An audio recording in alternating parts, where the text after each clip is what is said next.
na eno na nemra munim ni abekasa ede afa ho na lawyer Martin Kpebu wono tuso akasa pa ede afa OSP ni nsam enei abeto edwa ene apaso achese nei Supreme Court ede side ene eno nsam no wo se ye kama papa na minority miche edom kuma no echire mu se ensam High Court ede atodwa afa OSP nsam ho no wo mu tuso si entwa ye ni de yebefa ede afa ho na founder ede ma Perez Chapel Osofo Charles Ajen Asare and worker say was Ghana mampanyi His Excellency John Dramani Mahama ni dwumadi awodie ebra wofro abenya ni mprenu suidie wasi unprecedented ebikura ensheda ensida we ene afufro bebre ene ka ho donkuma no so akasa ede afa edom kase ni free healthcare policy a womode abase we na koye mienu asede ye obi ho dada na mokofa bia beka ho bizei no enhyeda ntwa ye omusen hu omunhyeda nhunu so weni afufro bebre ene ne dai ye de ebesom osakase boy yemfamu na ase no Emma Parkman Electricals womo cables ahodo no eno ena wopabi atwa wobetumi enya bie Daniton Herbal Mixture du papa etumi aboa ama moja etumi ade efurusane woni padua ne mu Mr. Donko Missile Shop eno no wupe siuta enya kotu siutu eno ene betumi aboa wo Gwambe Herbal and Homeopathic Hospital enso so yaresabia ma papa chese wo honam na edudu padia de yesunsun mu ni honam ani no wo de kodan wo mo betumi aboa wo ye mfidie anase cables no efie ne jehia doso ententena ho ma eja emehwu fie san wo yare na enkoye ni nti Semiclear Beauty Product and Spa no wo mo si enei wo honam beto so aye wo mo Men's Vital Herbal Mixture ne capsules agan be magina wona so e wo ba nyatenka na ene mankoye Panasonic Electronics enfidie bia wo hia no eho na wo betumi enya bie Alaska Star Enterprise wo de mbe fe ho be ye hwambe ho ya akona na Alaska Star 1374 Herbal Mixture bibidro papa man kwamo ne nya hoden Giga World Ministry International Prophet Isaac Bonadano ozu Old Soldier Never Die wo ha no koda na nafa koda no SAS Jewelry agudi ne pimpna de afie afe na wusu Spiritual and Herbal Center wo mo no enso se wo ha no se yesunsun mu anase honamani no fa bra na beda wo mo Time Herbal Industries womo na the Time Herbal Mixture ne Time HH Herbal Capsules no aba edwaso mepacho GB na fe entumi mwo ene mentina don hwere ba kontam na yamfa kase ni ntire mu nyina emfa emra omidi no enkoso hema abna drowa dayan mi twa me ho sima na fe kase ni ntire mu nyina ye de asom sawote konkoya Natrasa samaba na sawote konkoya natrasa samaba 115 I was say Bible ha can 500 Psalm 500 500 na Bible no chede o se yemfa enyije adiyeni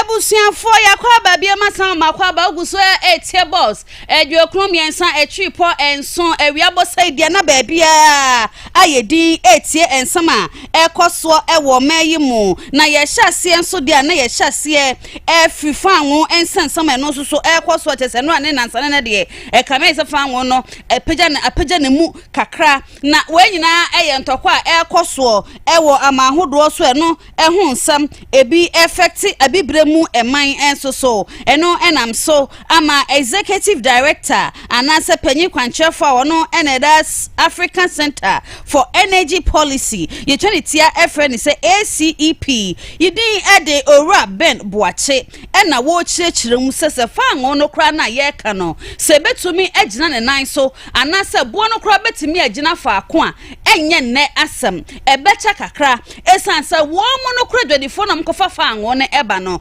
se kobane se entumu no ekosora na so wo mu no tum na se yete so kra na eduru brebia na akoye se omo otwen ahwe kakra se bia ye besan tum ana se abo no beboa wo mo ana se so no wokofa ba no eye na enumu ensam no edoso pa wodi nsam bo nyina etudwa enu ada ewo IMF spring meeting na eno ekoso ewo Washington DC abroche ehwa ena chesesa nkomo yi ekoso na eno ena ore yi ekasa ena wo kyeremu se de fuel no esi ekosoro anase ekofam no ni nyina eka ho ena chese o man kyekyere yetimi ko nanimu se fanwo no ewo fam a etimi bo economy ni pa na ekosoro nso so to da bia na ama economy no so eho atechema nanso so no ni nyina beba mu anase ni nyina betimi akofam na tumi agina faako a na eye niema ekoso ewo Middle East ye eno ne betimi ama fanwo no ne mpomponso no se bia ntokwa ne timi kofam dia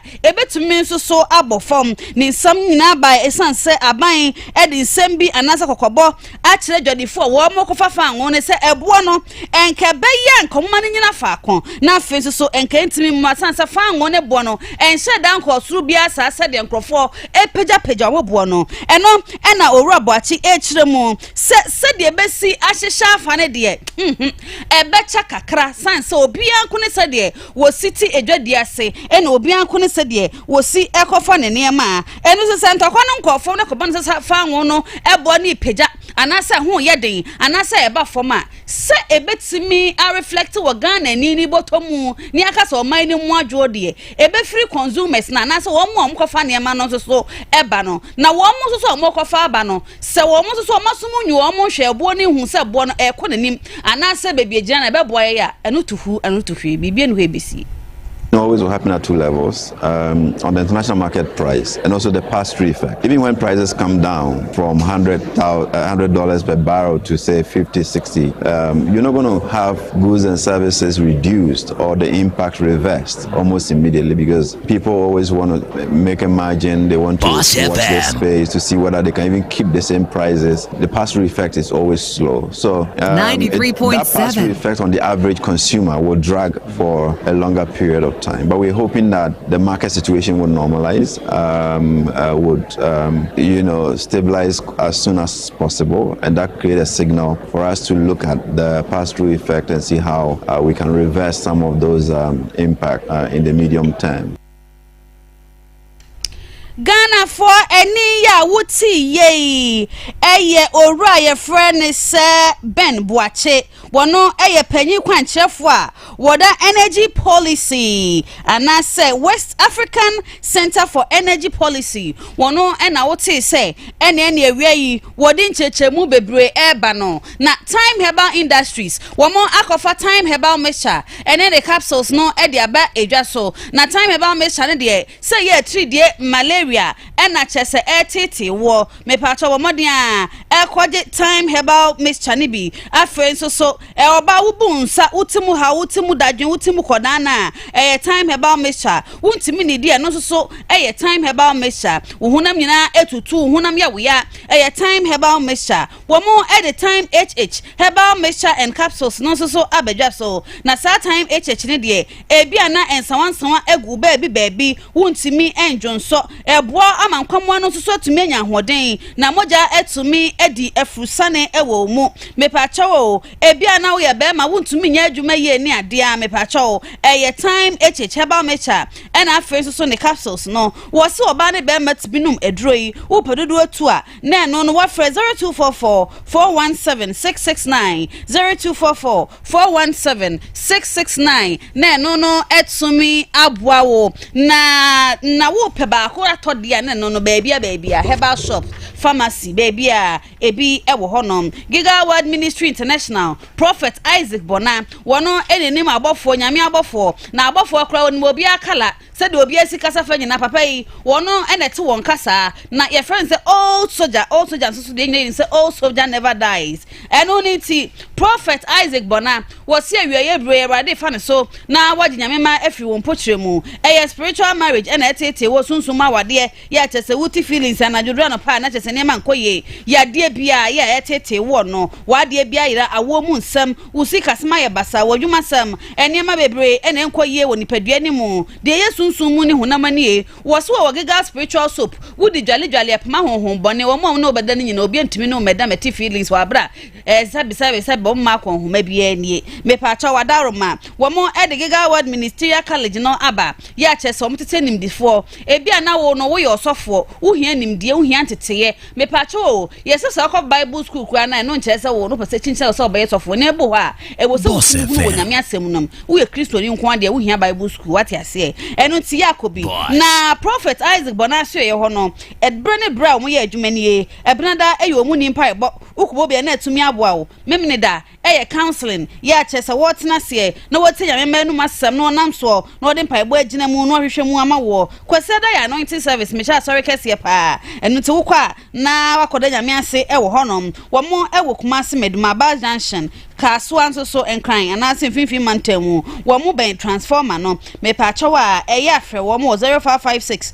900042 0556 900042 and afe 0592 711171 Totina 74 herbal mixture eye bibidro kan me pa Totina 74 herbal mixture no wo se eye high blood pressure and achese etete wo mujabro so sichire yade wo sugar no ena tese wo so ne fere sichire yade nya sichire no akodie me pa chow enkuda pa diabetes kuro se ye dey ni na itimi nwu a eye Totina 74 herbal mixture HIV support kura no wo de troso afi so hepatitis B and C afi kidney liver obrabo no wo sa no ulcer yade wo prostate ho atechema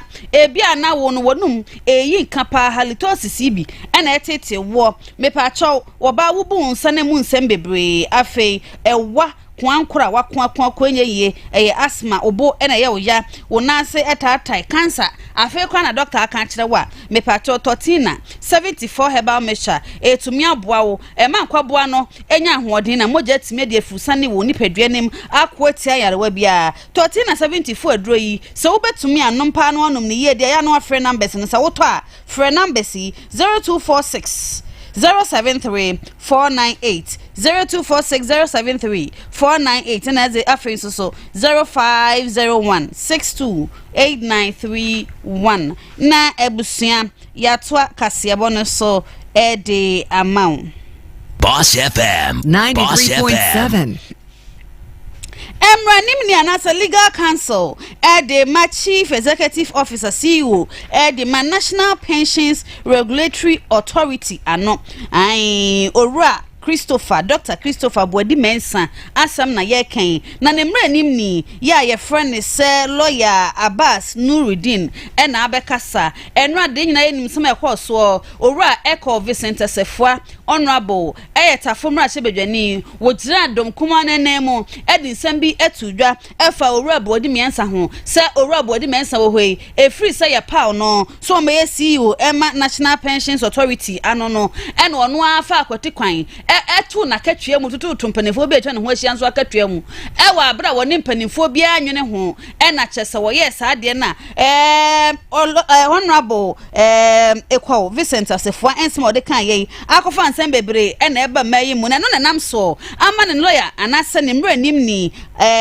owura Abbas Nuruddin abekasa ede afa ho ne nsem a wo kan nyina ne se ebra Dr. Bodi Mensa wo fura ba enwa se CEO January 29th afimpi mienu ne adwununum wo se papa yi entu akatwea bia mu da won tu akatwea bia mu a wo si ni people na afenso so wo de akere na wo kire mu a mebosome ne da na toso mienu afimpi mienu ne adwunu 9 2024 2nd May and nanado dan kwa akufoado aban mu na akatwea ntumu ebaaye ewo saa asoye hono ma kyese wo se ene ba nunkuo 5 member committee bi na etena se ehihye akatwea ne ntumu ne ho ewieye ede ekoto aban ne ma aban krampanimfo agitumu ewo June 2024 ya kyese na no na NDC kura ma ye na papa kwa ya bepaw no so me CEO eno ena wo chire mu se de nsam no asi akoso ede afa honorable ecovincent asafua na no asem a wakofa aba no wo se de asi akoro no ankasa nso nya ne hwehwemu na won chirechirem sanse wo chirem a wo se katua no entumu no se de na danko akufuado aban no baanu nko omoteye ede tu dwanie wo se CEO enya ohamu nchemu adwenu nso 27%, deputy enya 26%, afen so directors enya 48%, ena omude tu mu ye afimpim bienu ne adwenu nan enya afimpim bienu nye 2025 ena nye 2026 ena chese worker eno to worker che Owura Vincent Asefo ase wonhwe se sa asam no ba ko chire aboa na hwa ne yejai no entu onyina simpie ne apaso na wo mechi asam ne nsan na afen so wompa panyin no achew enye sa bebe omde ne begina bia no wo mo so edi no ebegina.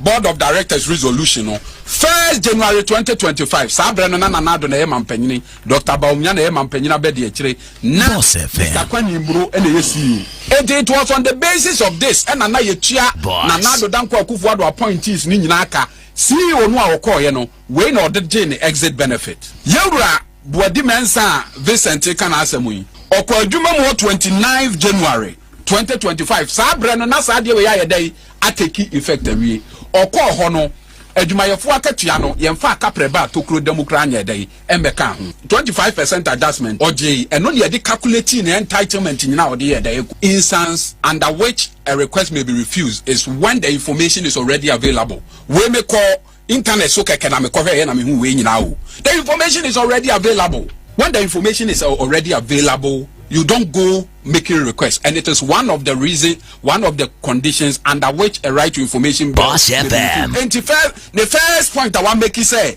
Owura Chris Buadi Mensa abe double the salary, no, and it has been shut down. It has indicated that it has been established. Say, Owura Chris Okoye, no, untu aketuemu kapreba tokuro democrat. Name 25% salary increment, no krano. It was done under the previous board. Aye na nado danko akufuado yewura ayide enti ye hwese obeba bepa ho achewo because wa bepa ade we ho achewo obekọ court untimi nse ni padini na wonfa wo hundi so je ne mfum so tum na obepa achewo de a ne hu son ba wa bepa achewo de obekọ court asemu asi na chese we no eye lawyer Abbas Nurudin ena oti se ne wo chechensemu na afenso so wode ache ne ate ase se eye Dr. Buadi Mensa wo hoyi wontu akachie bia mu ena honorable Ecovincent Asefo abechechire be 2024 ntumu ye chese ye wo mu a NPP fo no ena tu wo makatue mu wo mu fa nkwohye papa na eno no nso so nkofa ensem bia nso so emma ye to akase no so na afenso so ye de amamo na se yeto aso dia na lawyer Martin Kpegbu wono renowned legal practitioner ye chirema wo obi a wonim embra pa na woto wo obi a ba ne special prosecutor sensempa wo ka bi pa se Owura Kisi Ajabi wo no nka na adwuma ne nhye dan nye hu hia senka wo be ye adwuma bia ne ade bia nso waka na se nhye da ema ka che se wo chechire ma na no na ada no ada ene ne high court nsem kofa ba ye ese enei special prosecutor ne dwumadie na ankasa wo hwem ase do musi nchem na senka tonsom esan se wono kura be di dwuma bia na e wo se attorney general etimi gi tum kransa na wono no watimi aye bibi e de enti se wono no take decision na attorney general en hyeda nyi ntuma na jese no akoye wurodo wurada jese no san de koma attorney general ensem yi ebeto amontene so no Ghana fo ne amanyosamfo no bebre ehwetwe ne sere ne abasa che se nya asem keto eno nam so ama lawyer Martin Kpegbu akochiremu a wo chiremu say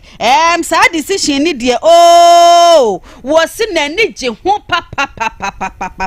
sa decision ya chese high court e de abai no na ni eje ho na emom no enchechiremu ewo decision ne ho ankasa eno enya asem keto na say ena Owura Martin Kpegbu woka. It's a sweet decision, but please listen carefully what follows. I say it's a sweet decision because, look, whether the Supreme Court will toe the same line as the High Court or not, it's a different matter. It's sweet for me because right now it brings back to the fore conversations around the special prosecutor, especially the misgovernance that's gone on there, the things I've been crying about, and all the back and forth. So this decision has brought the discussion around his his governance back to the fore, so we can begin to we can continue to hold him accountable, how he allowed Ofori-Atta to flee, etc. They are intertwined, because there's no way you can finish talking about this decision and not visit what he did and Ofori-Atta fled, and the fact that he didn't start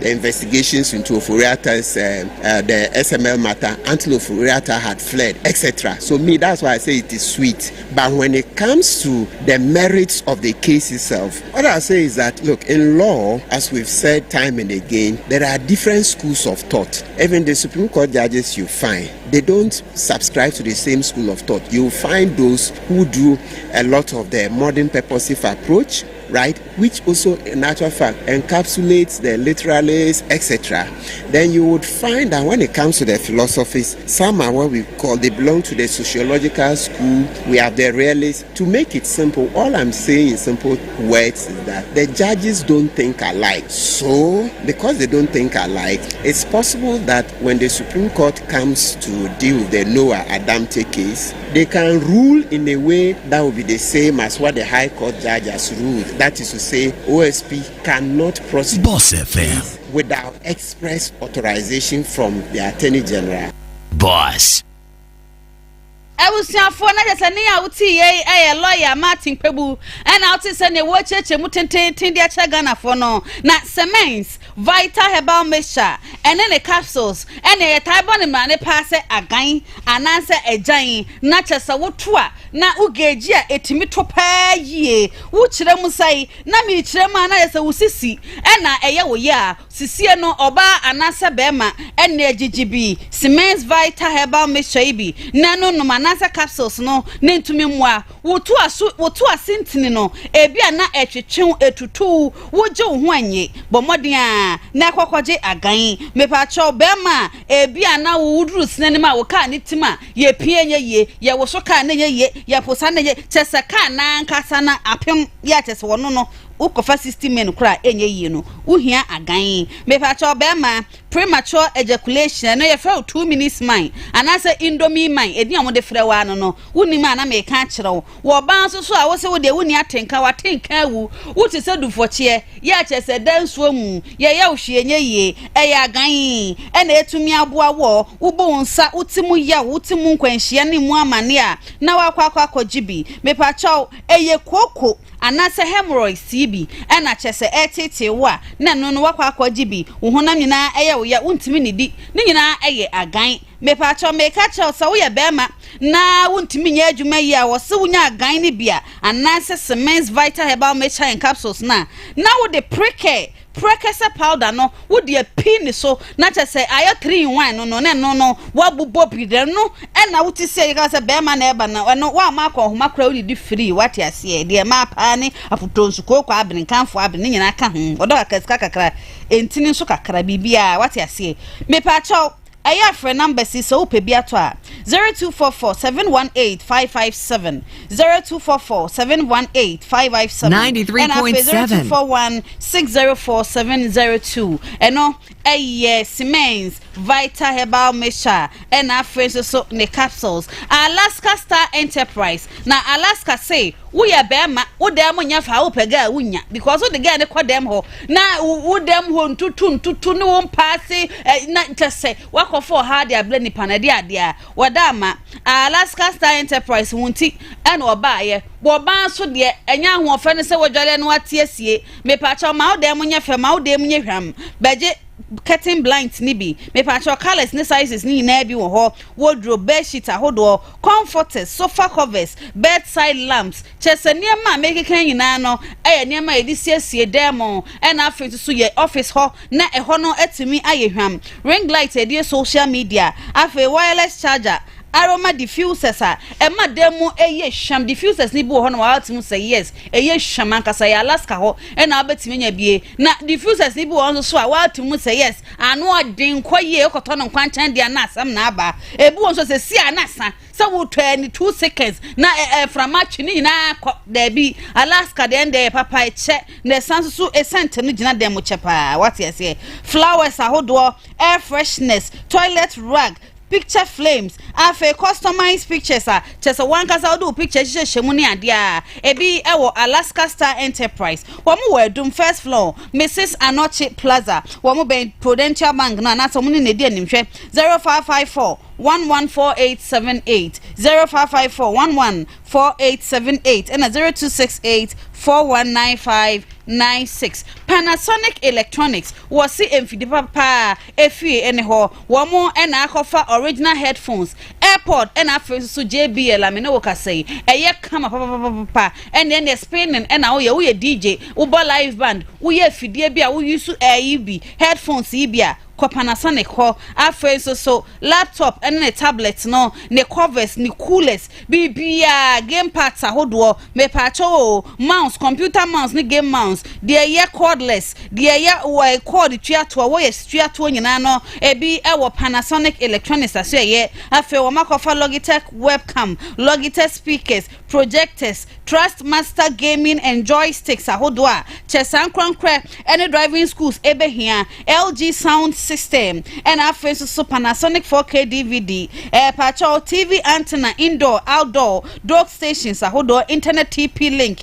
injectors and afe so network extenders nyina no ebi ewo Panasonic Electronics aso ye wo mo wo Amakom traffic light stadium kwan no so wo mo ne opaki anaso opaki kiss shop na edi enimhwe eya frɛ wo mo 0552 755090 0552 755090 and afi 0245 70 3617 Nana Usu Herbal and Spiritual Center ewiye braimu de eya na honhom ne edi ese pa wo bu ho wo fie ho bu ho wo abraba wo yadamfo wo mpa wiye na wo tutia ntuntia nko a enkrofo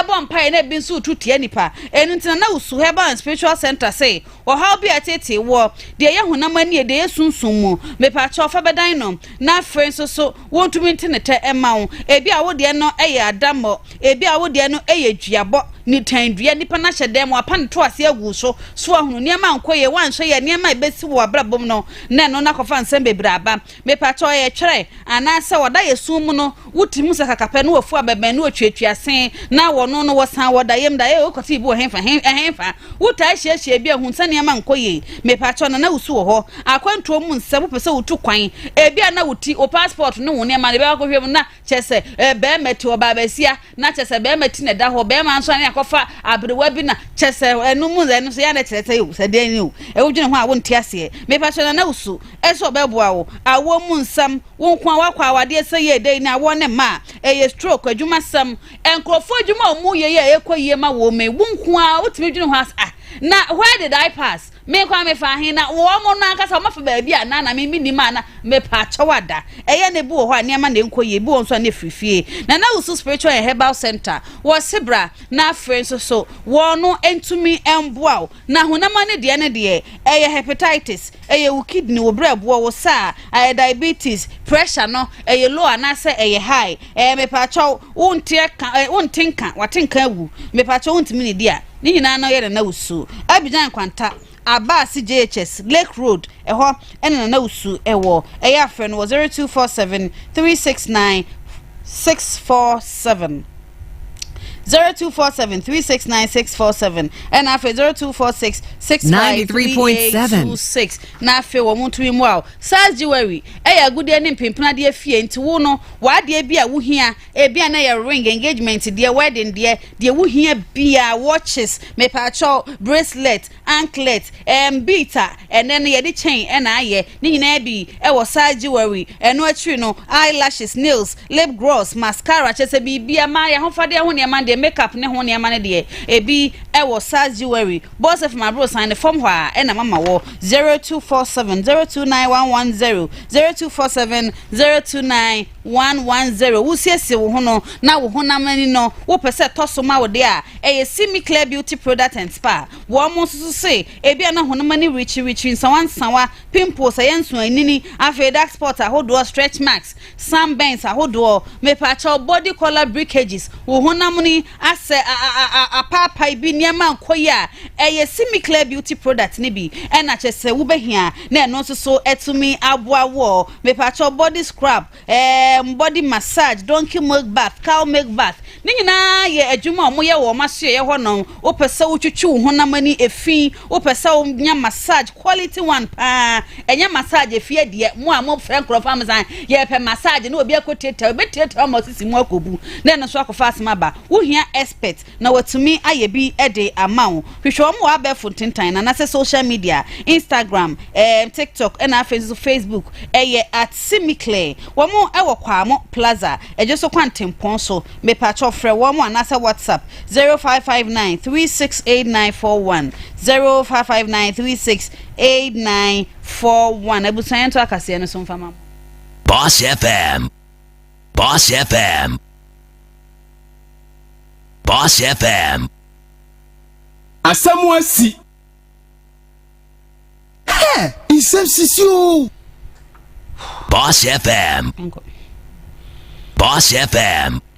Ebusan ya twaso edi amamude ana ebo awramu ewo edom kumano asuye na edom kumano na ekasa edefa eyade a ensama ekoso ewo OSP special prosecutor woni attorney general na afen so high court amemu adano ada bobuye na omu kirem omu se enkoye omu se omu so no se de lawyer Martin Kwebu ekasa ekoye no ma edom kumano so se enhyeda enkoye etechema enu nti omunhwe no munka bibi emfa eho emfa ema womo no omudie omugina oman no yemra kunini anase 1992 constitution no article 88 clause 4 ena womu echiremu se tumi bi ekita OSP a chese ese OSP no se bia wode kwadu ene ntansa no obu asam edebo obi a ensa se yesa kodan attorney general anase na obi a wo se ewo mrani mo enti emna na ese enti wo no se high court eko ruling ni sa na no anhyeda ankoye entumi enne ama wo mo wo kirema na se we no wo kirema ko munhwemu ye pa bo mu enhyemu ye na wono so eka cha attorney general se wonnan esu ene ban a esefata na afenso won kire ede ebetumi aboa kitahye proye kankan dream dia ekoso ewo mayi mu na afe wonyan OSP na afe wontumi enye nadwuma na wonkoye te se de asede ade no peso de ne ho hyehyehye mu no wo se eno no nyina no enya ade a ebetumi aboa edom kuma no bo mo nsem amode kan ye efa OSP nsem ho bi eni. Now, so if anybody interprets Section 4 of the USP Act to mean that at every time, anytime we want to bring a prosecution against a suit against anybody, a criminal suit against anybody, anytime we want to prosecute an accused person, we need to go to the Attorney General's office for clearance. You'll be mistaken, because then there will be there was no need to set up the office, because then it's going to be an office which is going to be controlled by the executive. If the person needs the AG's authorization at every turn, every day to bring cases, then it's just like another appendage of the executive, and it comes under the control of the executive. Subject to Article 88.4, the office shall, for the purpose of this act, be authorized by the AG to initiate and conduct the prosecution of corruption and corruption related. So, for the way I have understood it, that is a one-time authorization that doesn't need a proof anytime they appear before the court. So, this one judge cannot declare all the cases as null and void. He's completely wrong. He doesn't have that power. The only court that has that power will be the Supreme Court, to say that the OSP doesn't have power, and then they will have the power to declare all prosecutions being done, or a prosecution initiated by the OSP as null. 93.7 that has that power. So the High Court has power over the case in his court. Na chese wei eye edom kumano ena chese mu cheche nsemu no me pacho mi se don ko mi si baje suit ni bi na ehye so ahunu wo be ware a wo hia suit da wo ho nya coat suit what you say uni groomsmen no wo your software anase graduation na wo ye dwuma bi a wo pe suit e de akodie no Mr. Don ko me ho wo mo de shirt ni trousers a free take abrochimemu ena wo mo e de aba wo sha wo dance pa ye kama me pacho mo ye wholesale ni retail nationwide delivery delivery on webo awobo no e de amount boss of my bro sign on first floor eho e na Mr. Donkomi ewo 0249092824 0249092824 Daniton herbal mixture we almost say na Daniton de hwan kra na sigya economy nka bi na Daniton nya na eduro e ba ye nya ne eduro no egumu ahodo na papa pa mekanfo de ama obi bia wo pemujaduro eye Daniton herbal mixture wo say emma umoja no ejina fa akopan afezi so wo awuni moja wonya anemia yi bia me pacho no bi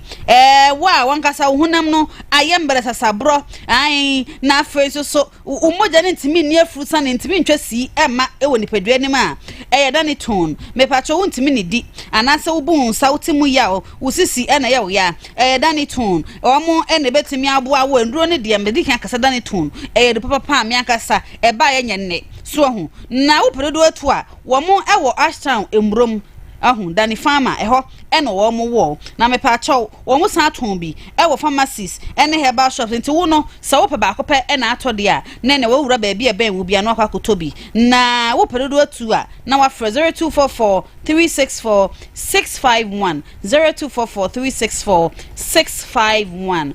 Daniton enro no ebia ye to aso de a na encha bia ena dom kese no anasa so afọ hwe nei ye na pomudin sam so wode betu dwa efa dwumadie foforo kora na sense echi ba foforo wo mo akofa ba a ye friend say free primary health care na mo ye so mo kofa ba na face so pomudin no ye de aboaboboa no na free of charge ebia na ye check compound ni ade kora na wo mo de beduru ho nyesa wo yare a wo health insurance no na hospital kese na de ba de baby ani wo ma ba say sa pomudin si echi ba health insurance no wo mo ba be hyemu kna enyeso mo ba be ye free ho amenu adakora Ghana mampanyi His Excellency John Dramani Mahama kra be chirechiremu wa abra ye padwumedie no ho ntoma ade achi yei edom kase no edom kuma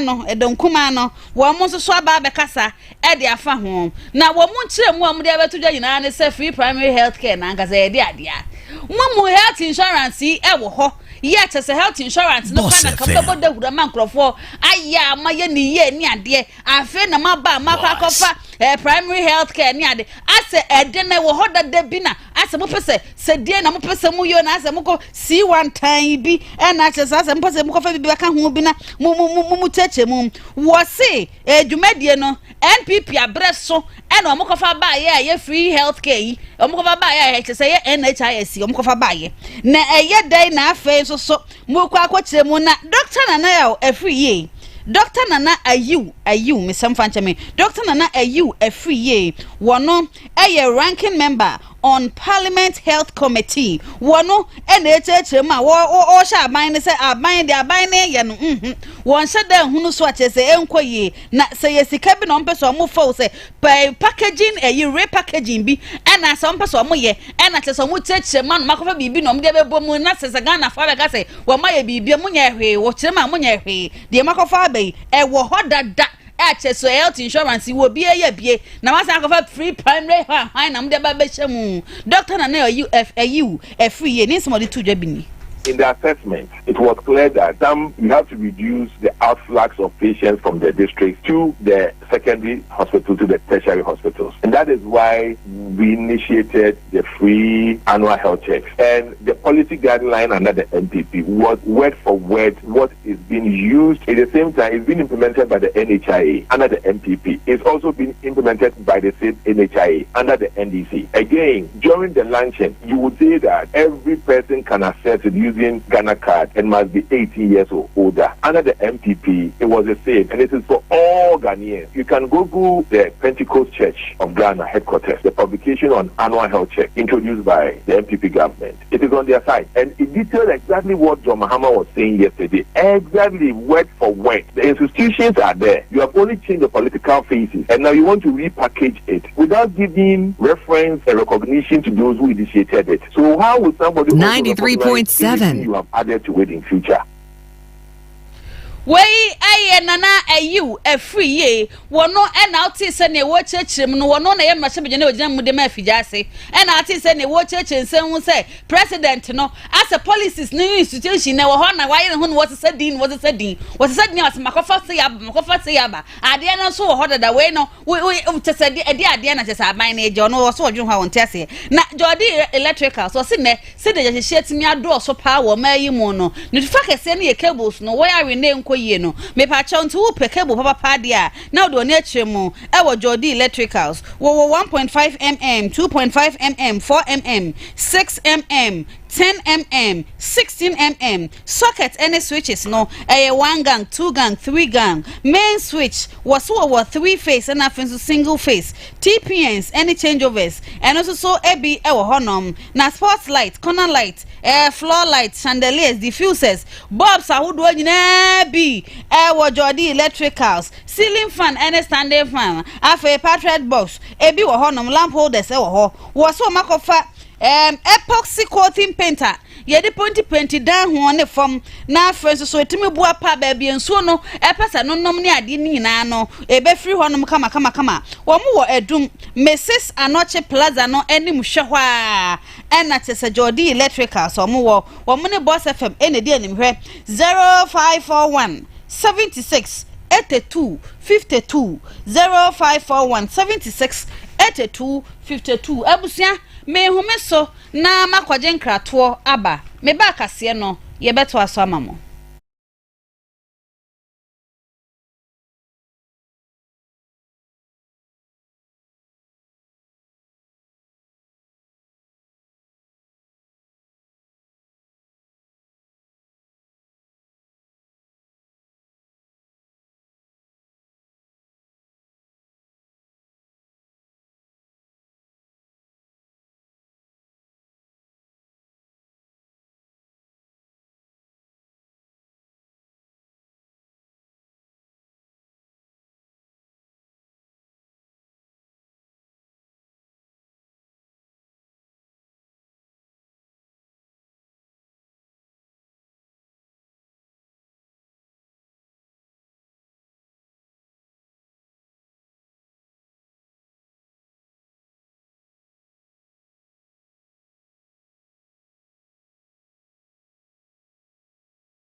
Natural Samaba. I will say a quaba biam ama makwaba at the bubble said your economy son a cheaper and so a suguswa etie Cassia Bono na Guambe Herbal and Homeopathic Hospital was a nay yadia bia etiti wo biano Fabadan Guambe Herbal and Homeopathic Hospital na faces womono entumi mwa wonka se no ebia na atechema anaso se hypertension obane bema wo pa wo STD sanamu yade mepacho diabetes typhoid bema waye mre ewo mpema ye fro indomie no enye de ya no nti wa wote ase na etumi aboa wo mepacho oba wo bu nsa wo hye mu kwanhia mepacho wo prostrate bema wanso ya ne de catheter ekoto japade yi mu ajekum ti ase wo sama ne de akoto samampo mu ne no no yebe mepacho ulcer ena etete wo homeopathy ya resabia wo hia ana bibidro ya resabia wo hia mepacho aso ye honom de bibia ekoso wo ho lab ultrasound scan massage physiotherapy afi dietary counseling chese aduane no se de obesie di nafa no ekofo ha obro ohu ubewu obenyankon dodo no fa kese no ejina aduane se yesi di no na aduane ayedie ene kofa ba ene nti Guambe Herbal Homeopathic Hospital se bra na afa momwa na eyesunsun mu dia eno so wo mo tenete edi ama na no behwehwem no mahu ba bia de no fa pem efri ba no mo de echiwade atumi akan yade na ma yade no ne ho atumi ache ne pa eji so donyina wo mo ben donyina circuit court no ho na Guambe Herbal Homeopathic Hospital wo mo eye adwuma me pacho eye afre wo mo 0241587674 0241587674 ebusan ye to akase no so de ama na founder Edema Perez Chapel International eye ye Papa Charles Ajenasare wono na wo kire mu wo si nei wo man kekere ye amemwo Ghana amemwo abakwa na enaya amemwo ya Ghana mampanyi His Excellency John Dramani die wo Mahama wo die ne de wo se ye unprecedented ebinsida esanse ono ankasa ni mfinhye ma na ni fredi be se mfinhye aduosia de wa hwe nkrofo mu bu my parties 93.7 na chese wo hwe de ekoso pa de na se ya na be de na o man nangaza no emu ayede ankasa seba ne sa memwo enkoye pa de na chese nei de Ghana mampanyi John Dramani Mahama wa magana ya akono ama Ghana ya krabehwe na toaso ne ebi nkonens ebi nsamra no obi ansua na eno no entumi mwa na mekora meka to ze we no se yese ya akosi dia ne nke yebefa yentie Reverend Charles Ajenasare Embra. I think that we are seeing something we've not seen before. I was around during Rollins' time when it was PNDC and NDC, been around Kufuor's time, Atta Mills, JM1, Kufuor and JM2. What has happened this time, it's unprecedented. We haven't seen the nation shift the way it has shifted. Debt we were in as a people. Any government was gonna take about 10 years to even bring us to a place where we would be even. And then comes in this government and in 1 year changes, in fact in 6 months, changes the dynamics. Our economy starts turning around, our city starts gaining against the dollar. I've never seen it happen like that before. His second coming has been unprecedented. We are able to pay our IMF loans. We've gotten into development in a certain way. I've never seen it happen. If it ever then for 1 whole year, that it's worthy of commendation. Where ya Papa Ajenasare ena chese wo chechire mu na obi aba ahoma no so menya fa. Hello, di me ya kasefi.